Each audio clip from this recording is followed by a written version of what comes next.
Here we go. All right. Hi, Paul Slatkus. This is good news, and this is very good news. I'm already having fun with Celia here. Riker. Hi, Celia. How you doing? I am doing well, thank you.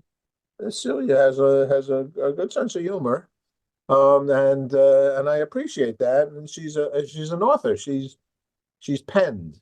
Is penned correct? She's an author, historical fiction author, pens. So if I say penned, is that correct? Well, it used to be, but I think we all do it on computers now. And Oh, that's if that's if I tried to do it all by pen, it would take a lot longer. And imagine the amount of ink. Stunning novel based on her grandmother's challenging life, okay, of abject poverty. What's abject poverty? What's abject mean? I wasn't sure when I read that, I wasn't sure how I felt about that, but she was very, very poor. I know that my mother told me that she arrived in Detroit wearing a feed sack for a dress. That's how poor she was. Yeah, but do I Mary, guess that's abject. that was probably not her objective.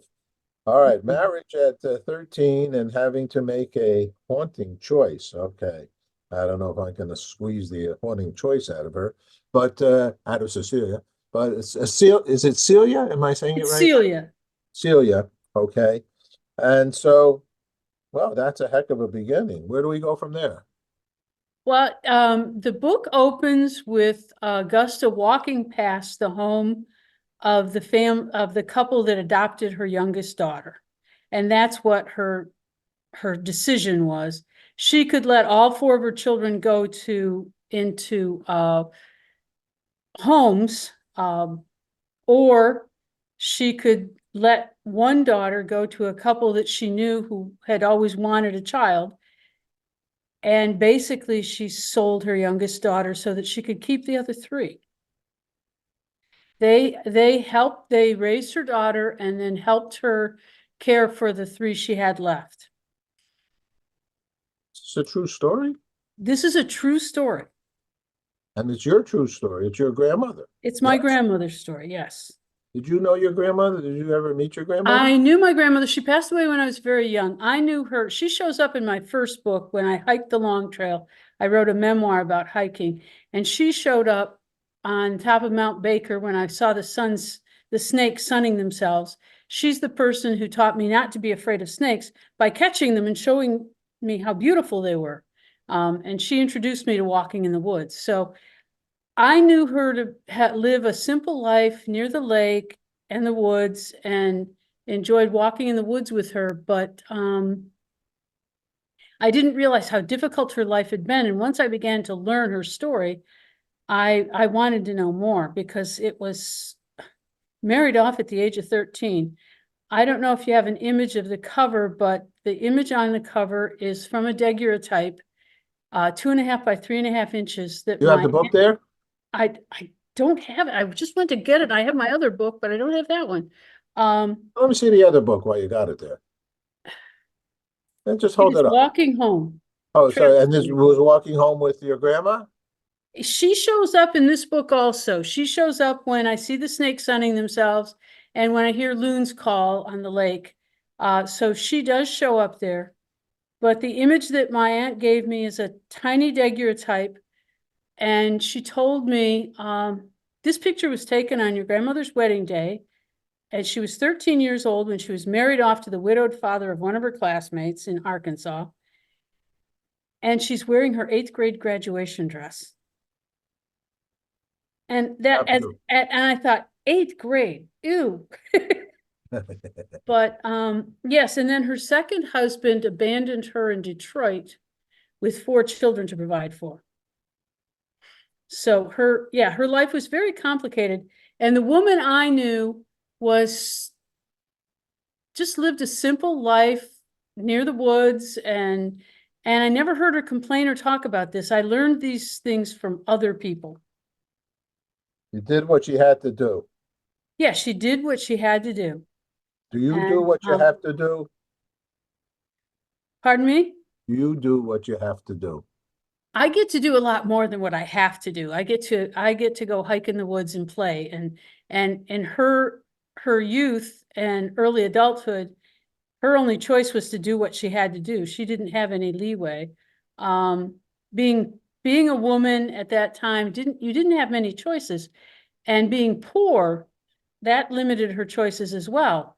So where she lived, her schooling ended at 8th grade.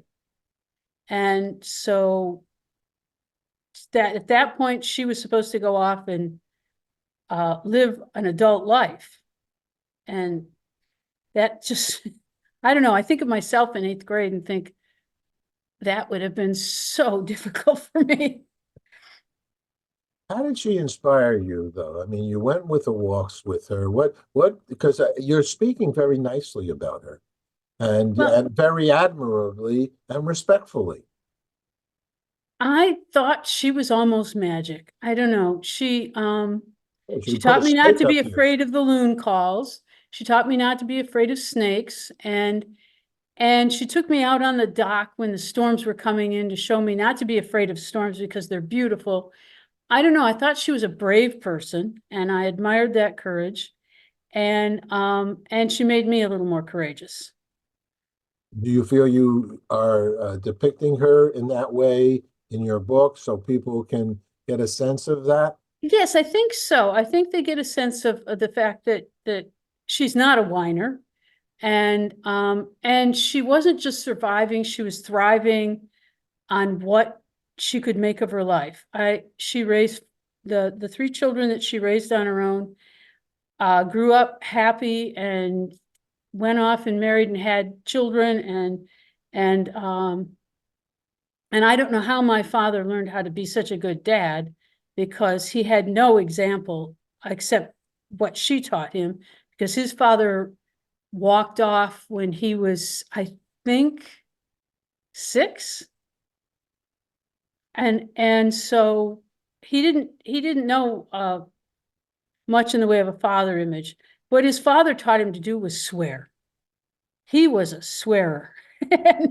And when the first time I heard that, my sister and I were with my aunt, his sister, and she was talking about the fact that when she came back from the orphanage, Buddy was swearing like a mule skinner, and she walked around with her hand behind his head and just smacked him every time he swore. And as an adult, he didn't swear. I was in high school the first time I heard my father swear. He just got past that, and I don't quite know how he learned to be such a good father when his his only example was from his mother, and so she must have done something right. But Well, good. Well, good. I think he just did the opposite of what his father had done. An approach to life as well. Tell me about what do you feel people are going to gain from this book? Oh, What do you maybe think some people gain encouragement from the first book? from the first book. Yeah. I decided to hike the long trail on my 59th birthday because I felt like I was getting old. I was going to be 60 next year. And I had been thinking about hiking Vermont's Long Trail from Maine to Massachusetts, about 300 miles. And I decided it was time to do it. And so on that birthday, I decided to hike the trail. And the second thing on my list was to write a book. And I had been thinking about writing a book forever. And the first book I wrote was about the hike. And the second was one that had been simmering on a burner somewhere for more than 30 years. When I began to write Augusta, I went to my file cabinet and actually pulled out the notes from 30 years prior. How I could find that, I don't know, because half the time I can't find my shoes. But I pulled it out and I had a list of people to interview, and of course they had all passed away. And I did try to interview some of my cousins. And the difficulty was that I received wildly divergent stories. And I decided to write the story as I remember being told by my parents and my aunts. And it may be off the mark by some, but it does depict, I know she was married off at the age of 13. I know her second husband abandoned her in Detroit. I know she went to the city of Detroit wearing a feed sack for a dress, but I don't know how she got there. So I had to create things. And I created her classmates, and I made them friends so that I could tell the reader what life had been like on a hard knock farm at the turn of the 20th century in Arkansas. And I don't know how she met her second husband, but I had them go for picnics on Belle Isle because I know my father and my mother loved to go to Belle Isle. And I assume perhaps my grandmother had instilled that in my father as well. So I was able to create the scene of them having a picnic together and her learning to drive. I know he taught her to drive. And so I created much of this by having an idea what it was like in the city. And I knew she learned to drive late in life. And that took a little courage too, because she had rarely ridden in a car before she got to Detroit. So her life had gone from one extreme to the other. She lived an extremely rural life, and then she was in the city. And that would have been a huge, huge change for her. Wow.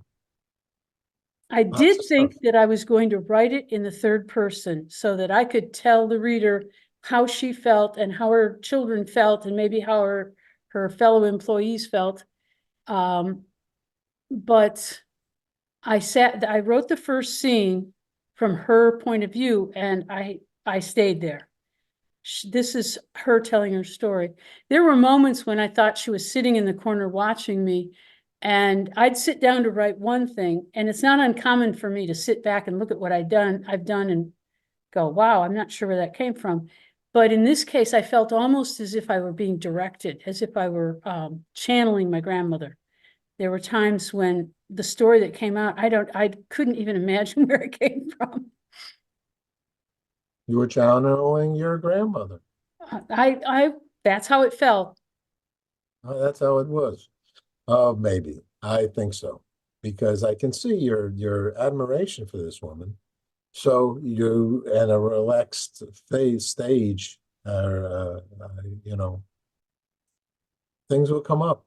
And I just watched a movie, and I've been mentioning this because it's a movie called Armistead. It's the movie of African and freedom and becoming free and unshackled. And it's got Anthony Hopkins in it as the lawyer, former president, whatever. But the point is, what changed Anthony Hopkins' mind about this gentleman was the way he spoke about his ancestors. And that because of the way he spoke about his ancestors, Anthony Hopkins took the case and felt, and when he got freed, and the gentleman asked him, how did you do it? He goes, I just used your words. Ancestry is a big deal. We are what we were or have been, or maybe will always be. What do you think? Yeah, and I she affected me more than I would have thought, since she passed away when I was only 6. But I do remember going out on the dock to feed the ducks and the swans that came in early in the morning, and I thought it was magic. They'd come out of the fog. And so that was part of her magic capabilities. And when I asked her why we had to do it so early in the day, why couldn't we do it at lunchtime or something?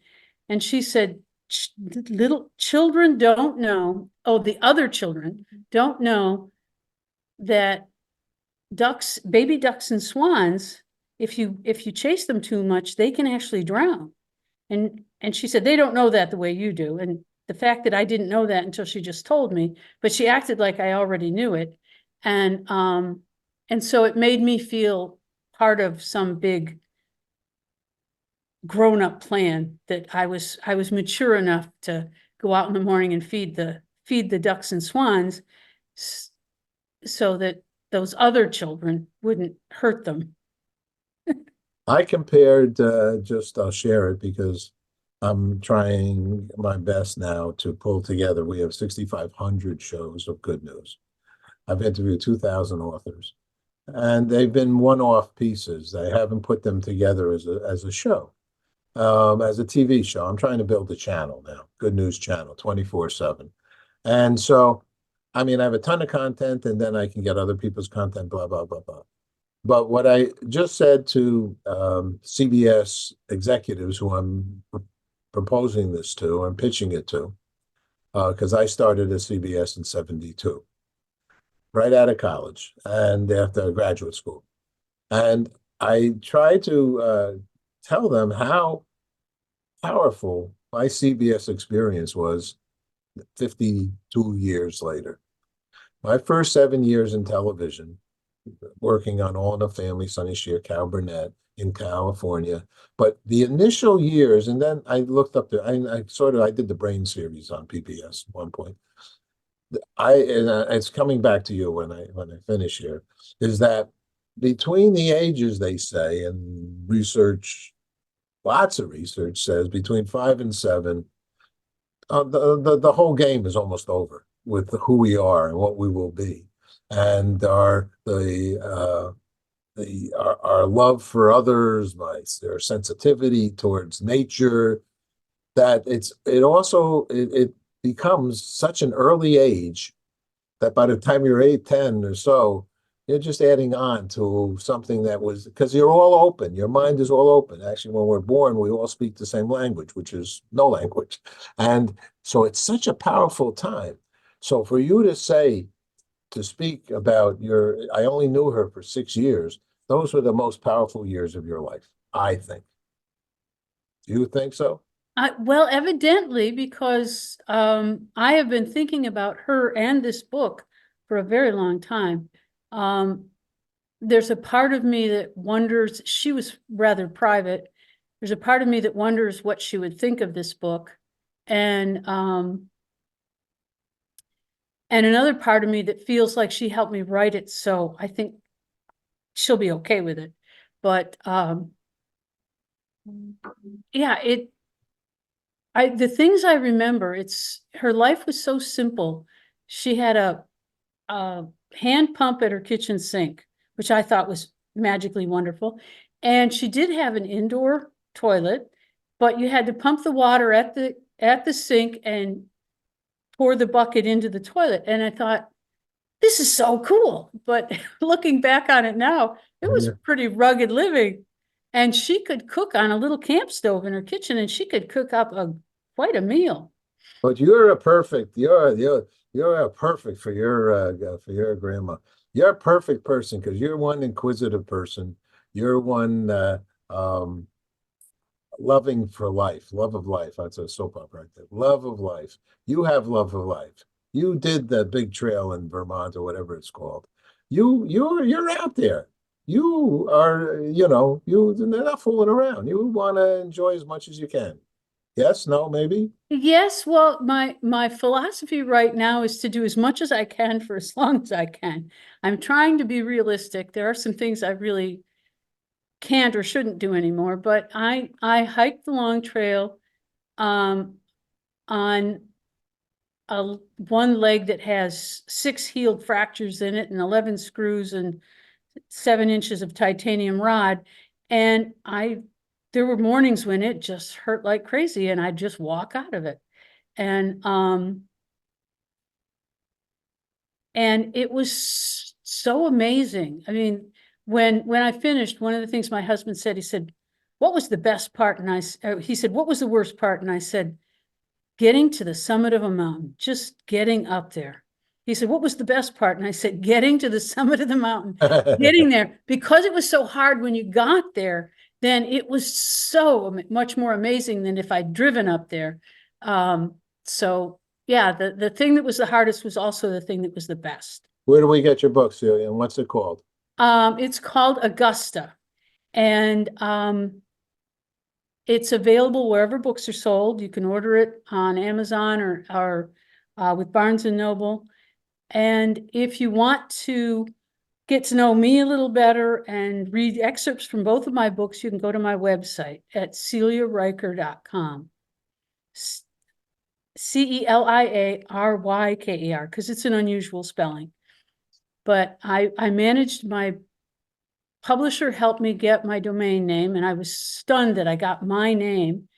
So celiaryker.com, and you can find out a little bit more about me and a little bit more about both of my books.